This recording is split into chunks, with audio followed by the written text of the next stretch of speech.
Welcome to the Amazon Legends podcast, where we have real stories about making it big on Amazon. Our guests are CEOs of large companies and entrepreneurs who became powerful sellers, also experts specializing in helping sellers, and both former and current Amazon employees who will give us an insight from behind the scenes. Here's your host, Nick Urison. Hello, everybody. Welcome to another episode of Amazon Legends. My guest today is an omni-commerce expert. He's the Senior Vice President and Head of E-commerce at the Mars Agency, and also the author of Amazon best-selling basketball book, and Willkom Warrior. So everybody meet my guest, John Willkom. Welcome to the show, John. Thanks, Nick. Super excited to be here. Well, I'm very happy to have you because you've got something very interesting that you've done in the launch of your product recently that I know everybody will want to hear. I heard it from you for the first time. So tell me, what is it? Nick, we talk to people. Yeah. So on Amazon, you talk to people? How does that work? Yeah, so we put together this promotion, and I can give you some more details, but I've kind of worked with small startup brands all the way up to big enterprise clients. And in this case, I work with Campbell's. So Campbell's Soup, they make goldfish crackers. They own a ton of brands.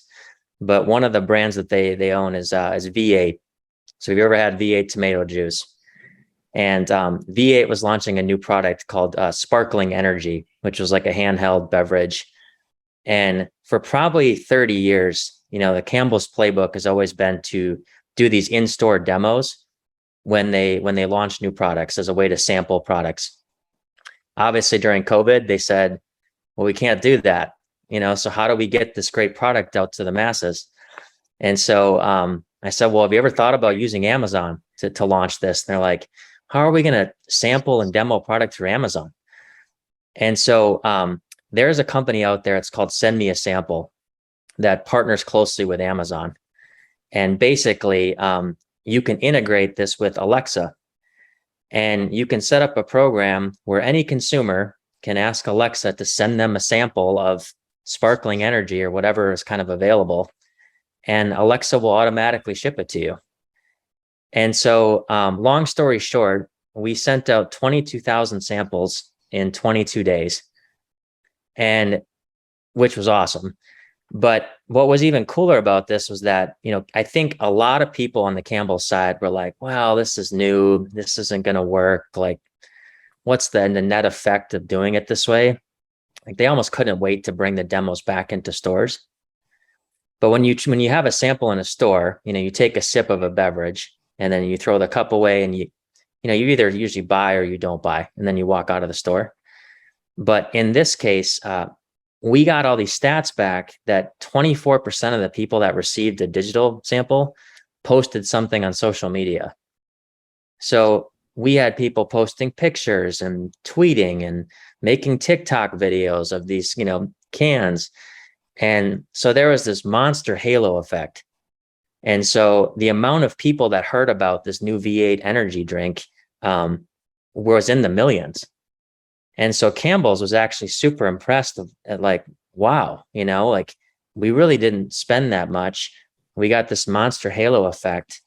And now that in-store sampling is coming back, this might actually be one of those things that is a permanent change from COVID, where maybe it's better to do the digital sampling instead of kind of traditional brick and mortar sampling. Well, you can't say things like that to me, and then just listen to you. And when I don't ask questions. I mean, the kind of things that you said, it's unbelievable. First of all, digital sampling. So by digital sampling, all you mean is just the way it is ordered is digital, but you are actually sending the physical product to the customer, right? Correct. Yeah. Amazon has done this in the past where they allow you to make a sample pack, or a lot of times is put up as a variation on a page. And maybe if you buy a small sample pack, you get like a credit back to buy the full size version. And I've done that with other products, and it's worked okay. But it's very expensive to do that. because especially in a 3P model, I still have to pay shipping and all the fees for this Exactly. $2 item. So the next question is, to me, really the biggest question: how do people get to find out to order it from Alexa? Well, how does that work?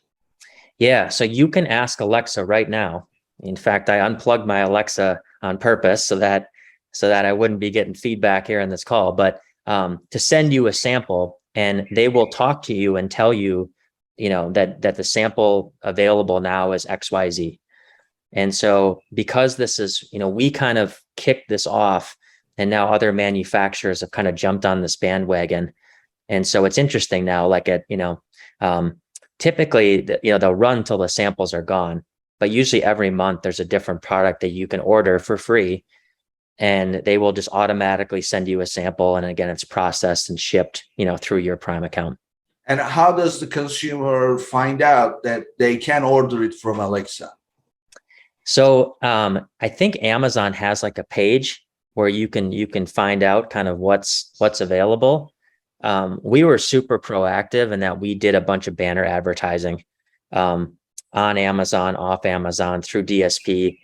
And we also did some post advertising so that people were reminded, hey, you got this, leave us some feedback, or what did you think of it?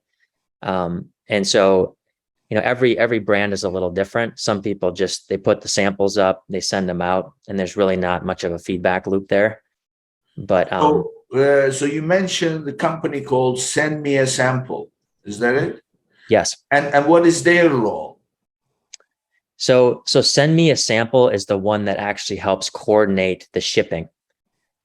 So it's kind of a fascinating process, given like Amazon's logistic, powerhouse.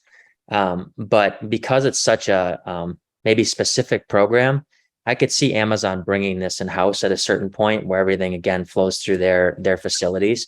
But for now, they chose to outsource it. So the inventory is held where? At your facility, or you send it to this company, Send Me a Sample? Yeah, we sent it to Send Me a Sample. So there is no FBA, no nothing. Instead, you simply pack the merchandise and send it to Send Me a Sample. Correct. And their role is just merely fulfillment of it? Yes. And then Alexa integration is just an offer on Amazon's page and also within the Alexa system. Is that it? Correct. Yes. Okay, I'm really pulling it out of you. Yeah, no, it's interesting. And what's interesting about voice is that, and a lot of people listening to this, when I think of voice, I think maybe 4 or 5 years ago, we were all fascinated by like what this was going to become. And then it kind of, everyone got their Echo device, and, every Prime Day, Amazon's like basically giving these things away. And so I feel like it's kind of been played out. But what's interesting now is that there's a lot of things happening in the macro environment that I feel like are kind of starting to uplift voice back up. And so like one of them is, Netflix has had a couple quarters of bad earnings. And now they're talking about, sometime in the fourth quarter, potentially launching ads. And there's been rumors of Apple potentially launching at their own TV, with their own iOS system, where again, they could show you ads through the Apple TV. I think things like that, more and more people are obviously going to streaming TV. Sure. And there's no reason why voice isn't going to usher in the future of TV shopping. If you're watching your favorite movie and, your favorite actress is wearing a shirt and you're like, where can I get that? It's amazing. I want that. Sure, there could be a future where you have like a smart remote, or maybe you use your phone. But I really think the most frictionless way will just be to talk to your TV and say, I want to order that shirt in a size medium.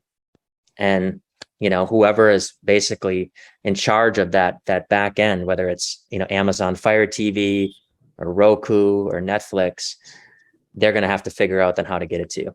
Well, we already talk to our TV when we're watching a show. We're not silent, are we? I mean, we're reacting. You're watching a movie or whatever, we are always reacting. So it's not a foreign concept to talk to your TV. Absolutely. You're right. And that's what Amazon does. They get you comfortable doing different things. You make it, part of your life.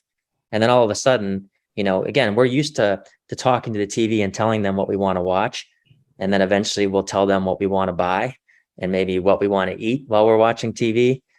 And so I think all of those things, again, you're exactly right. They're not that far-fetched. No. They're just not super mainstream, but the seeds have been planted for that to become pretty mainstream. Yeah. So I want to go back to this sample business. So to this sample, is this a listing or it's outside the listing? It's just a sample.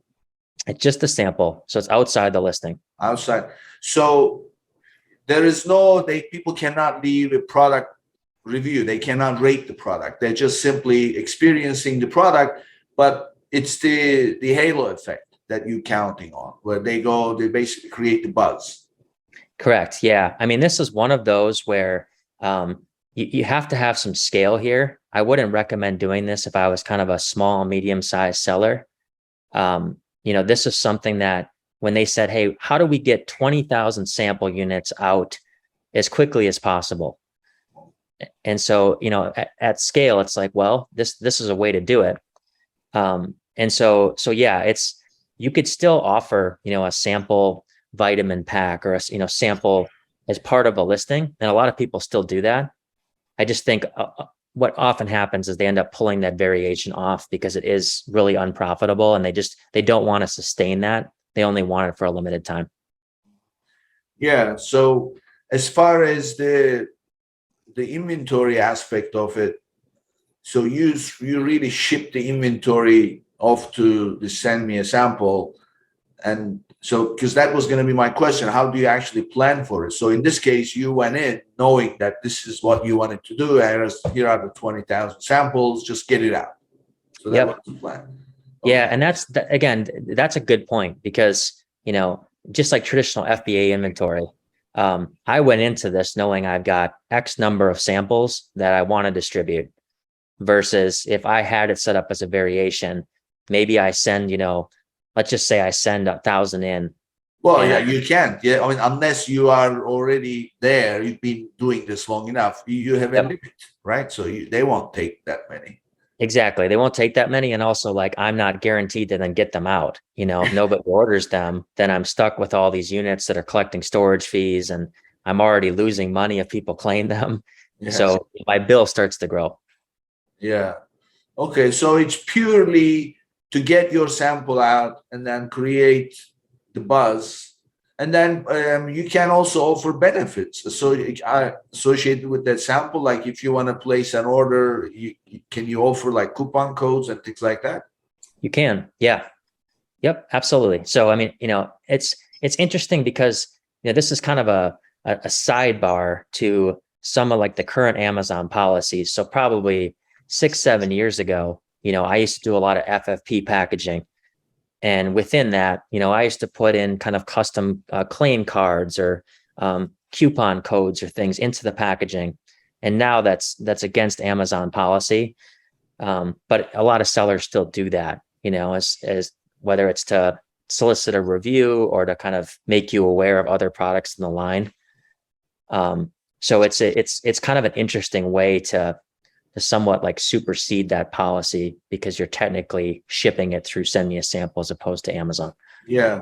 Well, I mean, for FBA, as long as it is not a quid pro quo situation, you can offer coupon codes in your packaging. I recommend my clients, a package insert, and then in that insert, just offer a returning customer a coupon. No strings attached. Use it on our products all day long.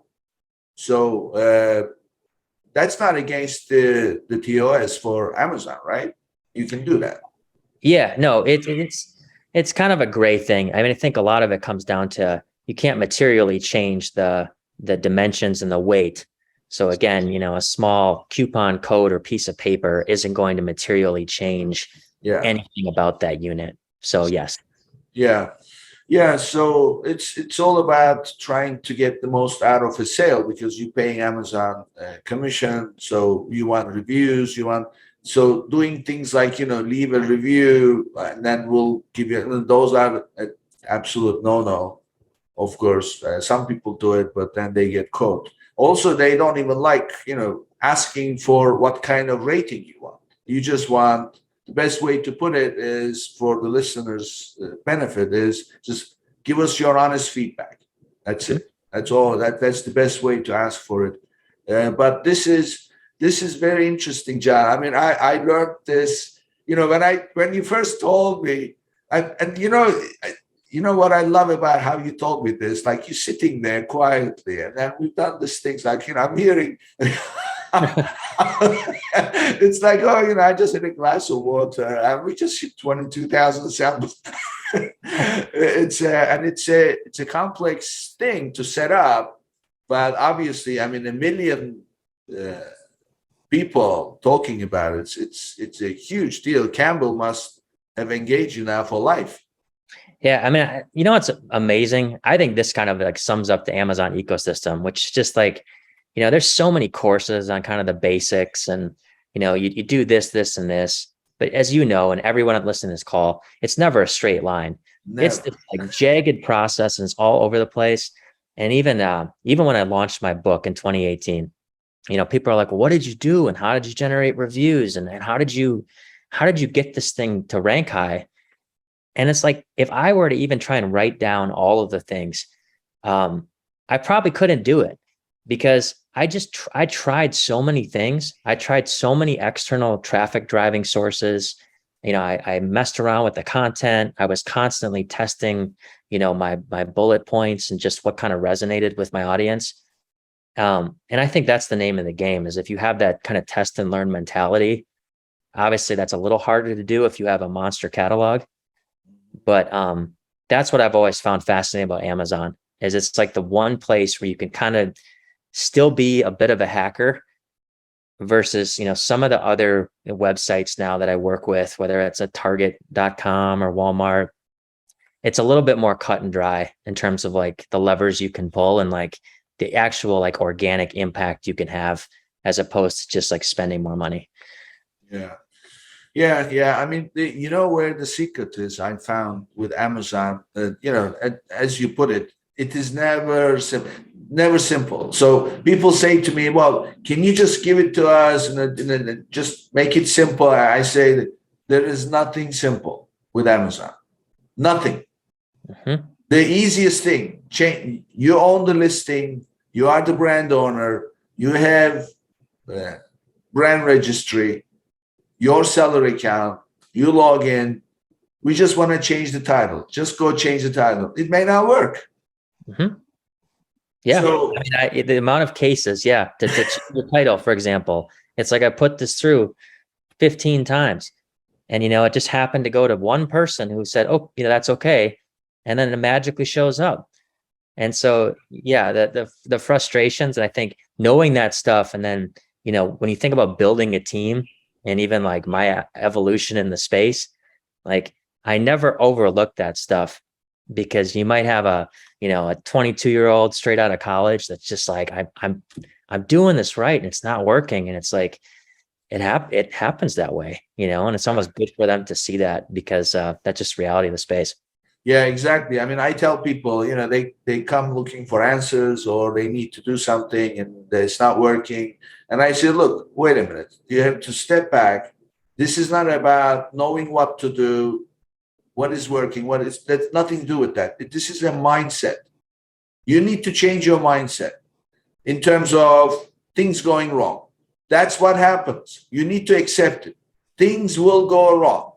Once you accept that, when it goes wrong, then it becomes like solving a puzzle. You enjoy the process.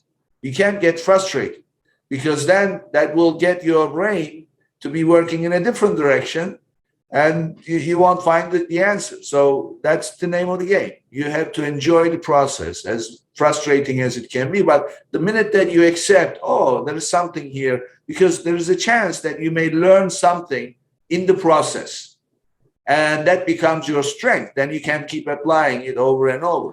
So, so tell me about your some of your clients. They have that primarily they are brand owners, right? That's who you work with.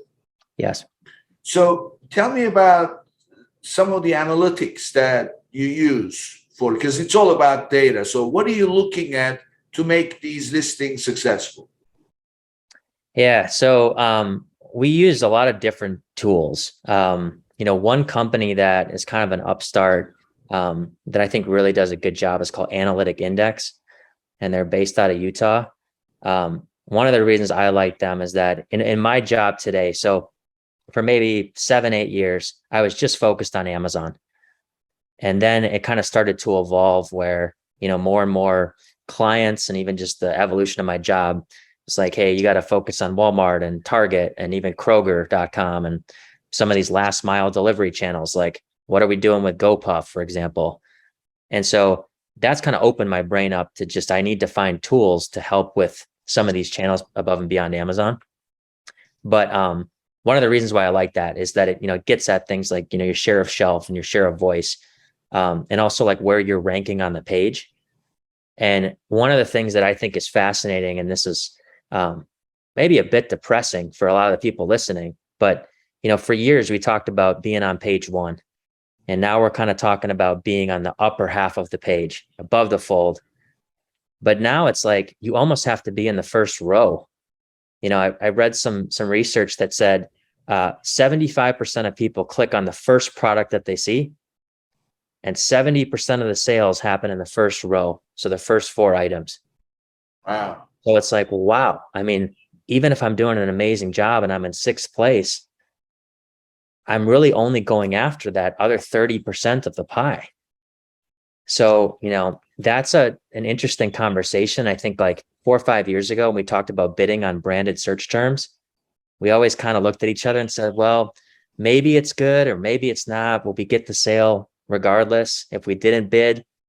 But now I feel like you kind of almost have to, just because if you don't, you're moved a lot of cases below the fold, and you're just not getting the visibility that you used to get.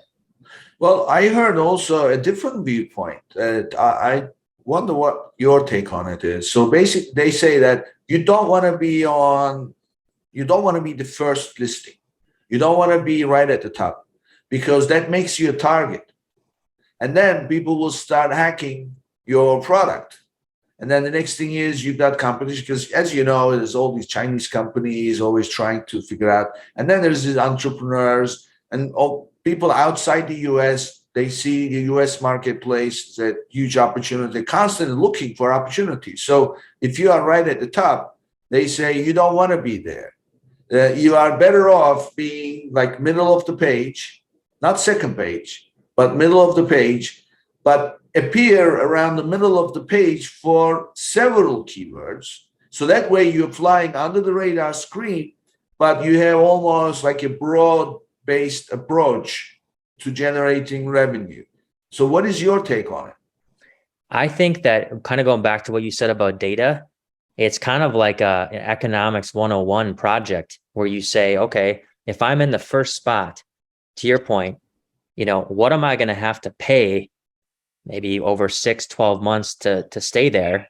And what am I generating as a result? And if the sales aren't worth the spend to stay there, because the spend's going to go up, then you're right. You probably would drop down, and you kind of find that, I guess, like that economic, like just that perfect spot of where you don't have to overspend. We talk to clients a lot about just like long tail keyword bidding, and even just like, how do you show up and on more shelves, more searches? Like, I love like the peanut butter example, where it's like you're in one spot in a store, but you can be in hundreds of areas in an Amazon ecosystem. Yeah. You need to do the keyword research, and you need to find relevancy enough where you're generating some traffic and sales where Amazon wants to show you then organically again. Yeah. So I want to ask you your approach on 2 magic bullets, the bottom line. Really, in my book, that's what it takes to be successful.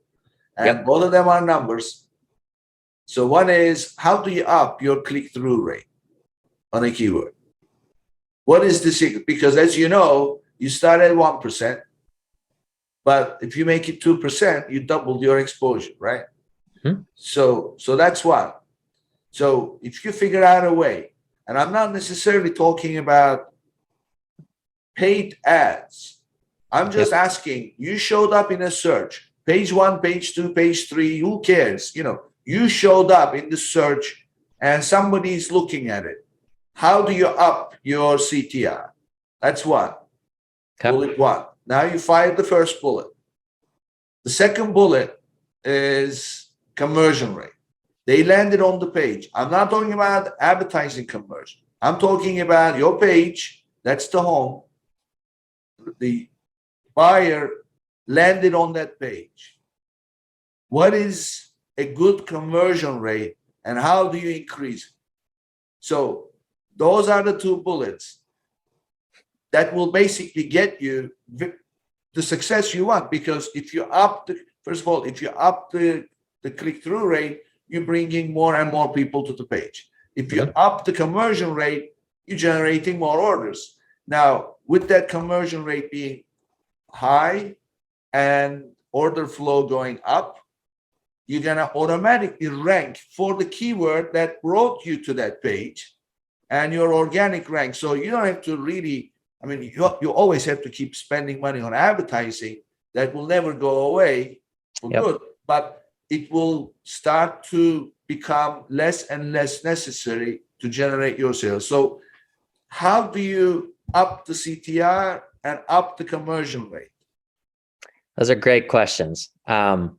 Here's my take. So one, organically, obviously there's policies on what that first image can show, and it has to be on a white background, but you're seeing more and more images that take up a greater portion of that space. So within reason, we talk about hero banners and some of those things, and different people, depending on the category, have used that to success, because on mobile, it kind of pops off the screen. So whether it's a banner on the bottom, banner on the side, I think that's something you could test. I think for a while, keyword stuff in the title seemed to work. And then about 3-4 years ago, that was, off with the bathwater. And so you still have a lot of brands that do that. I just feel like that's a real, it's not tasty to the customer. Nobody wants to click on that. It almost looks like a knockoff type of product. And so I think those are two things. The one area where I've had a lot of success, and this is not organic, this is paid, but is finding cheap but very, very relevant off Amazon traffic sources. So like, I'll give you an example. Like when I wrote my book, I had an idea of who would buy it, but I tested different types of people and demographics and zip codes and all of these things to say, if I send that traffic to Amazon, what's the conversion rate? And there was a big difference.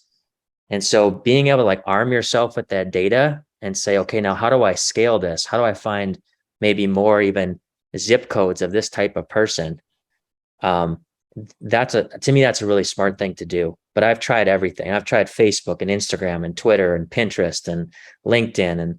And you got to try some of those things to see, is this kind of where my audience is? And then how expensive is it for me to play here? So if I get 10 clicks and no sales, maybe it's not the best thing. Yeah. But so that's number one. The conversion rate piece, I just think you need to continue to update your content. I think too many brands, they check the specs, and so many people use like a helium 10 and they say, hey, I'm a 9.9 out of 10. I'm good. And then they just leave it for a year. There's no compelling reason to go back there to like look at the content, or, they're not maybe doing anything with seasonality or connecting anything to maybe any advertisements they may be running on social or somewhere else. I think the better you could kind of connect some of those experiences, like if you have a Facebook ad, maybe that same image is part of your image set. So people click on it and they're like, oh yeah, this is it. This is exactly what I'm looking for. It's the same thing. So basically you got to check the specs, but you have to go above and beyond that to go from like, it's good to now it's like, it's really compelling. There's a reason for me to come back to this page. So, okay, this goes back to the core source of information. So in order for you to say, okay, I have increased my click-through rate, or to say I increase my conversion rate, or I have to increase my conversion, what is the data you're looking at? Where do you get that data? So you obviously can get it, conversion rates from Seller Central. We get some of that from Analytic Index. I think tools like Helium 10 and Jungle Scout and Cobalt, and there's some good data tools out there. The only issue with some of those tools is that, they almost tell you that there's like a plus or minus 20% accuracy for some of these things. So I think if you're using it consistently, it's okay because you're looking at like the same history. But if you're jumping around tools and you say, well, last week I had 2% market share and now I've got 15, some of these tools will give you different answers. Yeah. And so I think it's important to have some consistency there. So the click-through rate is public, right? So, I mean, I guess it could be public, but I don't know how, because the source needs to give you these are the keywords that people searched, and then this is how many clicks you received. Yes. Have you used and I'm curious too to the audience if they've used the new search query performance tool in Seller Central. So I have some clients that have that as part of a beta test, and this gets exactly what you're looking for. So let's just say we're selling dog food, just as an example.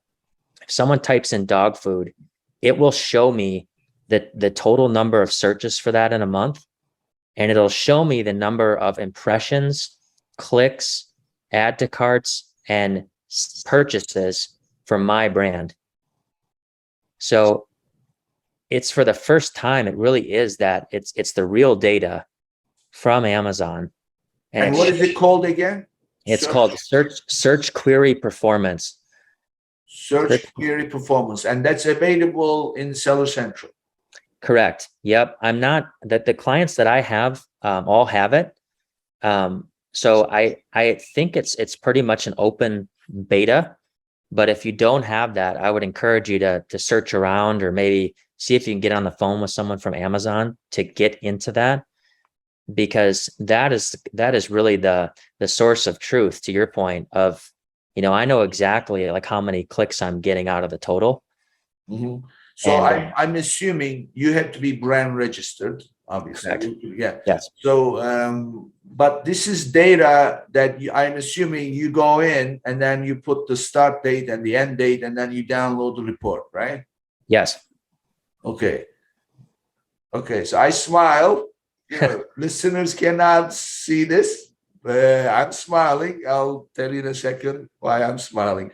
Okay, so the next one is the conversion rate. So where do you go for the conversion rate? That's Helium 10 won't give you that because this is specific to your seller performance. It's not public data. Where do you get that?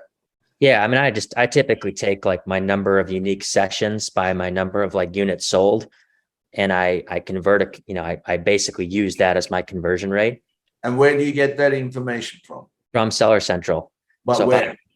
Business reports. So if I go into business reports and I go in there, I don't like to use page views because again, it could be the same person that was made 6 clicks. I'd rather use like those unique sessions to be like, hey, there's 100 unique sessions. I sold 15 items, 15% conversion rate. Yeah. Yeah. So that is the business report. So again, for the listeners' benefit, you go to Seller Central reports, business reports, and under business reports, there are several.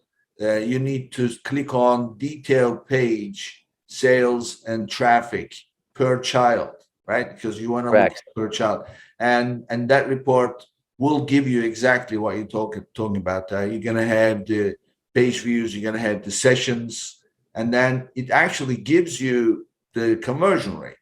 And in fact, it breaks it down between B2B and total. So you can figure out if you are selling B2B also. So again, just like the other report. Then I start smiling. You have to put the start date and the end date. Okay. So now what are you gonna do? I mean, you're running a campaign. Campaign starts today, and then it runs, let's say, a month, and then things happen, and you change the picture, you change the title in the process. These things make an effect. So how are you going to? You're gonna go every day, download the report, and then build some kind of an elaborate. I mean, that's the way to do it, right? How are you gonna do all that? Yeah, I mean, I think that's the challenge with any type of A/B testing is you have to try to isolate some of it, you know? So like, But I mean, the data, you had to do this manually. I mean, I remember in Yep. my very early days, I would build these elaborate Excel files that would show me real key information, but it needed the data. So, and getting the data into the Excel file was a process. So it's legwork. And of course, it's complex because you have to go here, you have to go here, and then download it here, and then put it here and import it. So it's not like you can just give it to somebody. And so I would be exhausted by the time I got all the data I needed. And I would have no energy left to really do the brain work. I mean, that's what you're talking about with these reports, right? Correct. Yeah. Yeah. And I mean, so that's where I think, and we talked previously about just like multiples in the space. And like, you know, if you have good software solutions, people are willing to pay crazy amounts for these tools. And a lot of them are, you know, they're negative EBITDA type companies. They may not even have a lot of revenue, but it's hard to do. If you have a system like that where you can just drop in, or even better, like it just automatically like downloads daily reports, puts it in, spits it out, gives you some nice charts. That's super powerful. And I feel like, you know, being on like the agency side, you know, clients want that and they don't want to go dig around. They want really concise reports that they can then share up through the ladder all the way up to senior leadership that just says, you know, here's sales and market share percentage and conversion rates and, you know, where we're winning and losing and, you know, kind of all of those KPIs, sometimes just even on like a single page. And then if you want like more data, you can obviously download the back end of what's there, but it's interesting.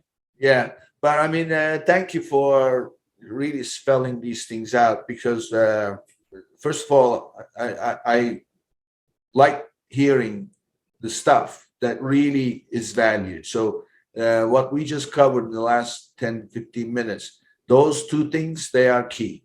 And you need to stay on top of it. As laborious as it may be, that's where the opportunity is.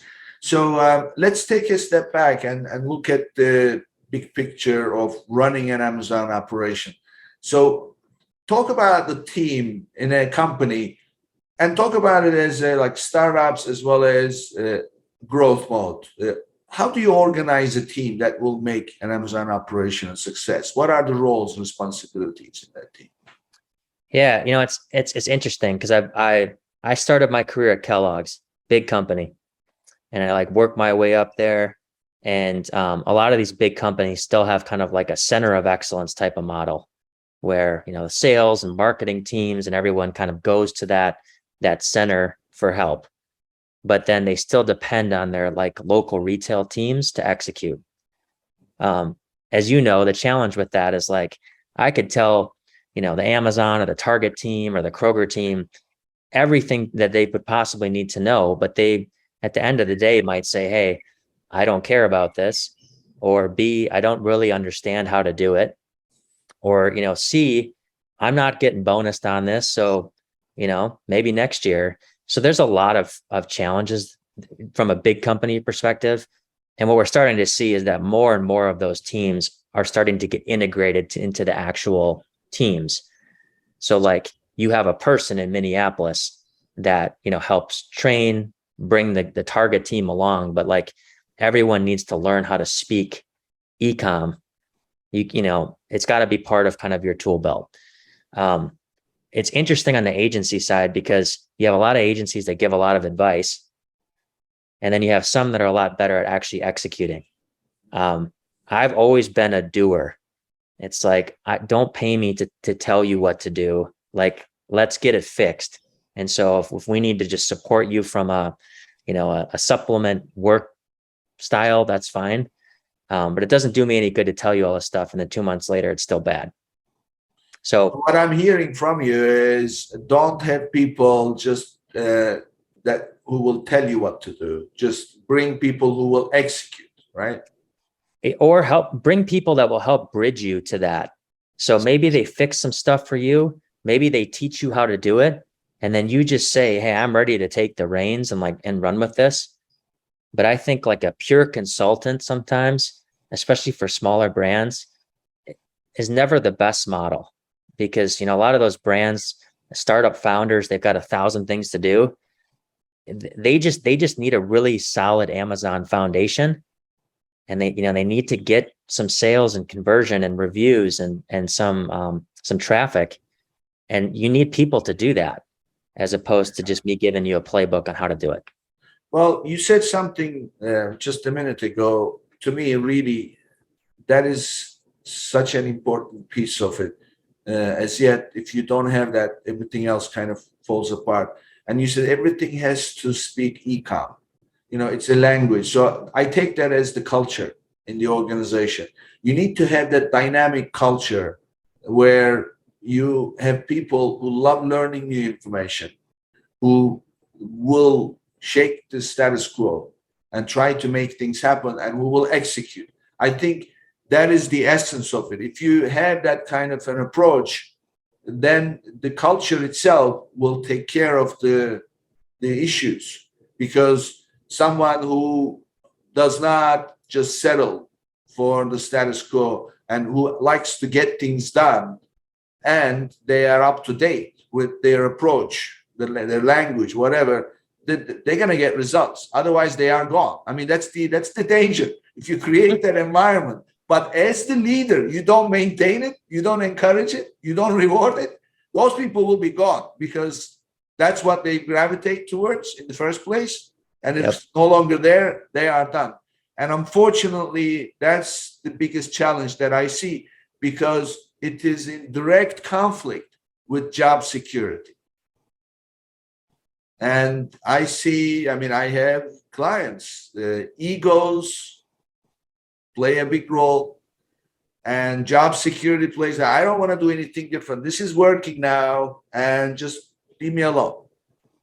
I can't change anything. So I think that's the biggest challenge. And then you can organize your team all kinds of ways, right? So I agree. I mean, people always ask me, like, if I'm hiring for like a junior type role, do I have to have Amazon experience? And I think it's good to have some, but ultimately, like, I'm looking for curious personalities. right. You have to have that type of mindset, because to your point, this isn't the type of job where I give you a list of 10 tasks and you do them in order and then you go home. And a lot of people are like that, and that's okay. But like, there are plenty of other companies that you can go work at, versus here, it's like, I need you to go on kind of that jagged journey with me, where, to your point earlier, like, things are going to break. This doesn't add up. And it doesn't make logical sense, but we're going to figure it out anyway. And you have those type of people, you typically do well. So people ask me, my clients say, okay, can you send us a job description? Because we don't have somebody. Because usually when I start working, I need a counterpart. So I say I need somebody to work with. And so they say, well, what kind of person would be a good fit? And so, well, we don't have anybody like that. We need to hire. So they say, can you send a job description? I say, very simple job description. First of all, the most important thing is you want someone who loves learning new information. You said curious, because if you're not going to learn, if you don't like learning, then this is not going to work, because you're learning all the time. So someone who loves learning new information, and they are detail oriented. That's it. That's it. Anything else can be taught. But if they don't love learning and they're not detail oriented, then forget it. Those are the two fundamental requirements. And then, if you want to add to it, I say someone, first of all, I don't want anybody experienced that come with some preconceived notions of how to do things. They will bring their egos and they will not be open to learning as easily. So I say someone junior, usually someone with maybe a couple of years out of college, finance, accounting degree, they make perfect fit because it's all about numbers. So they will be much, much more affordable, and they will love the experience because they will be getting the opportunity of a lifetime. They'll learn business, they'll learn, play with the toys, right? Yeah. So that's the essence of a team for me. So would you agree with that approach? Yeah, I would totally agree. And I think, when I first started working in the Amazon space, I was working at a very large 3P seller. And so, we were a retailer in a lot of cases. We bought inventory for brands. We had a packaging facility. So you learn kind of the ins and outs of everything because we had our own warehouse. But some of the stories, from that experience, kind of just talk about, being curious. I'll give you an example. We were working with a very large vitamin company, and we were just buying product from them. And we figured out back in 2015 that if we created an FFP version, we automatically got the buy box. Now there's like 58 other sellers selling that same ASIN in the regular version. And we're like, we're going to get 1/58th of the sales if we just do what everyone else does. Or we create FFP and we get like 95% of the sales. So all of a sudden, like our POs just start skyrocketing, and these guys are like, what is going on over there? And they don't really know. And you try to tell them. And even when you're just very blunt, like, we created FFP packaging, this is how this works, we're getting most of the buy box, they're like, what? And so anyway, I mean, that turned into like a brand that was doing, $600,000, $700,000, $800,000 in sales a month on Amazon. Wow. And you're getting most of it. And it was a simple, tiny thing that somebody realized that made that happen. So I think there's so many stories like that where if you're paying attention, your mind is open to like what's possible, you all of a sudden made the company a ton of money. And I hope that person got a healthy bonus that year. Exactly. Yeah. Now, I want to also add one more thing. I'm not suggesting that you hire these junior people and then trust them with your entire Amazon operation. You've got to have an expert working with you because they'll always be ahead in the game in terms of new changes at Amazon, blah, blah. But have good mentoring of that junior person, but let the junior person take ownership of the operation. That's the best combination. In my experience, have an agency, have an expert, whatever, working with you, giving you the foundation, giving you the principles, and then, but let the person, that younger person, to take ownership of the operation, learn and execute. And that will be that's what I found as the best combination. And those people will go to work thinking about these little things because they'll make it their, I mean, that's the culture. They'll make it their purpose in life to figure out the things that are not so obvious to other people, and then they'll come up with it. Absolutely. Yeah. I mean, think about how many, how many people in their mid-20s get to like run a business. I used to tell people that, like, you're running a business. If you can get us to be in stock 1% more than we were, if we can secure the buy box, if we can go through brand registry and get a couple of these, bad sellers out of here. I mean, those are tangible things that then you take up the ladder, and, I'll just sit back and watch you present and be like, good job. Yeah. Because you're figuring out, again, how to be a good business person. Yeah. So this is great, John. I mean, you are, I have so many guests, we talk about different things, but I've never seen such an original idea using Alexa to send 22,000 samples. And so this is great. So tell us about yourself. Where do you live, and what do you do when you're not working? Yeah. So I live in Minneapolis. We've been here a few years. I kind of took a West Coast tour. So I'm a Midwesterner originally.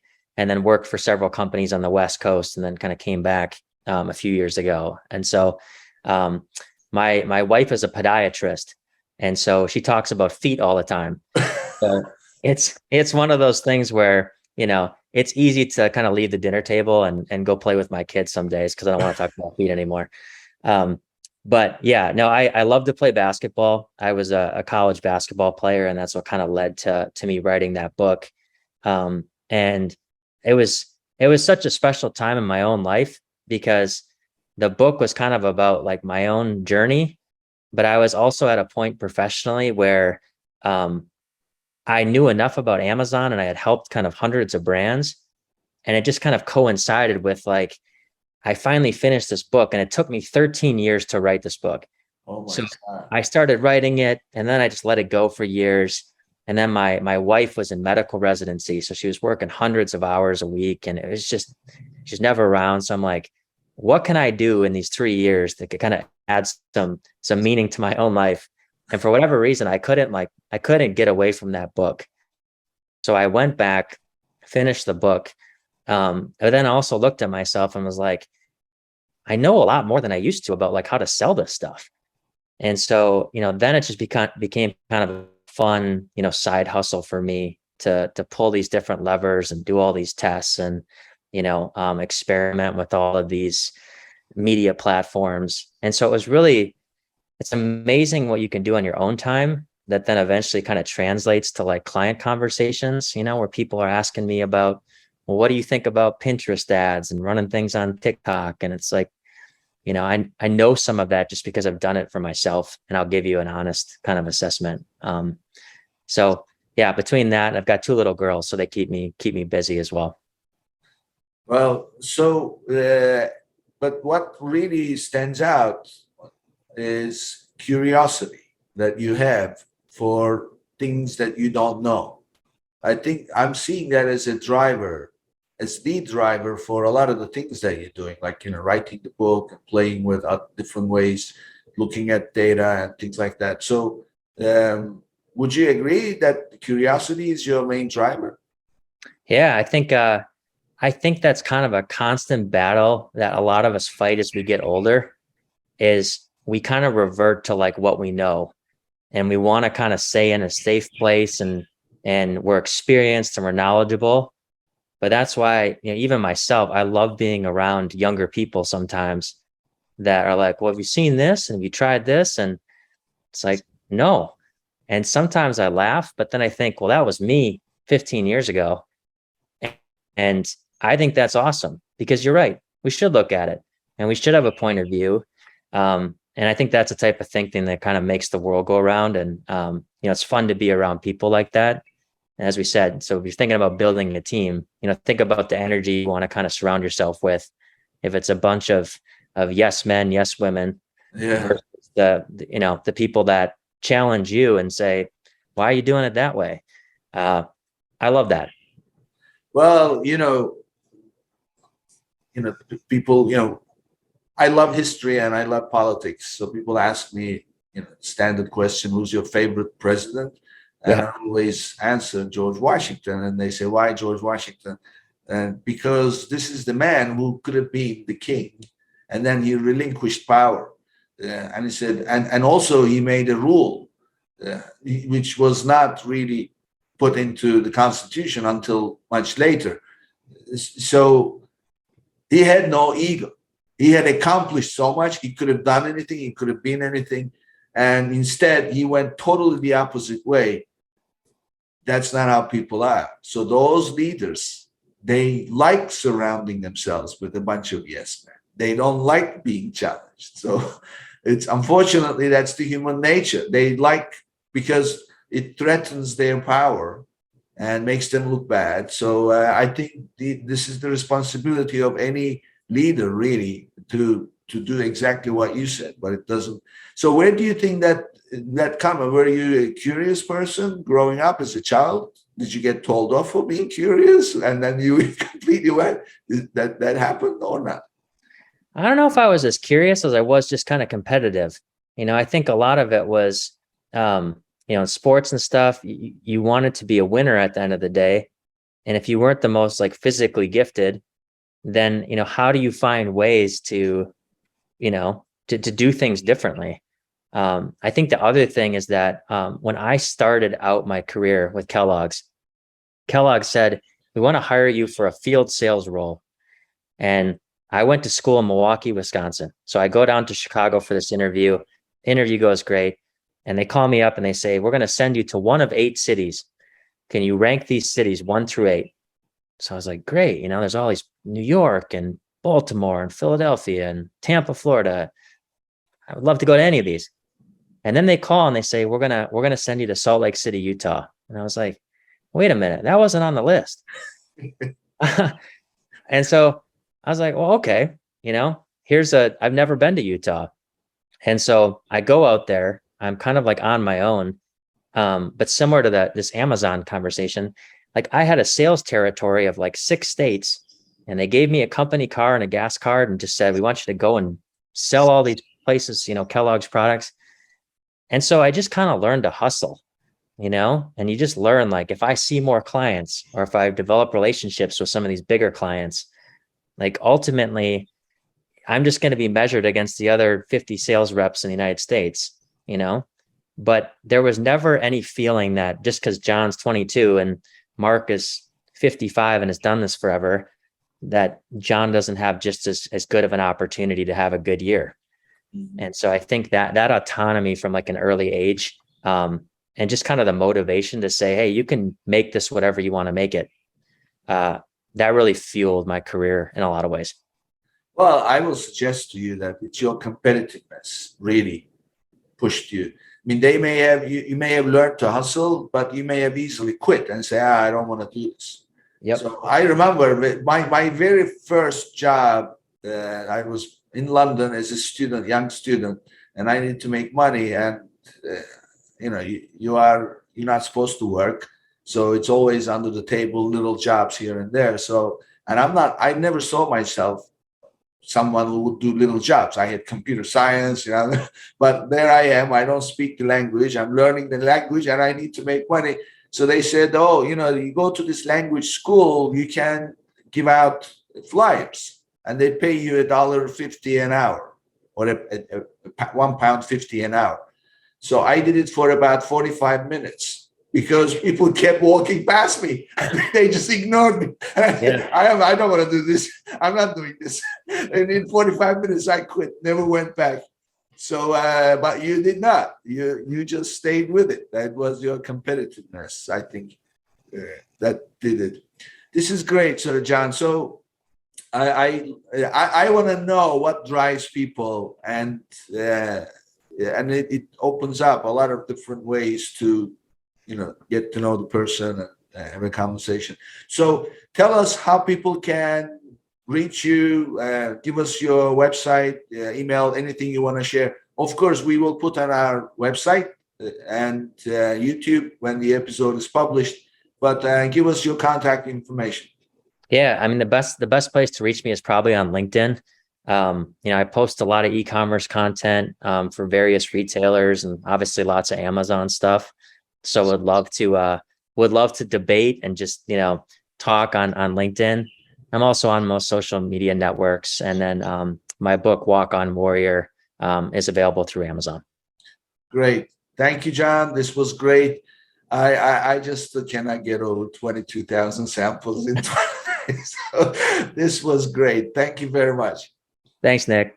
All right. And this brings us to the end of another episode, and I'll see you on the next one.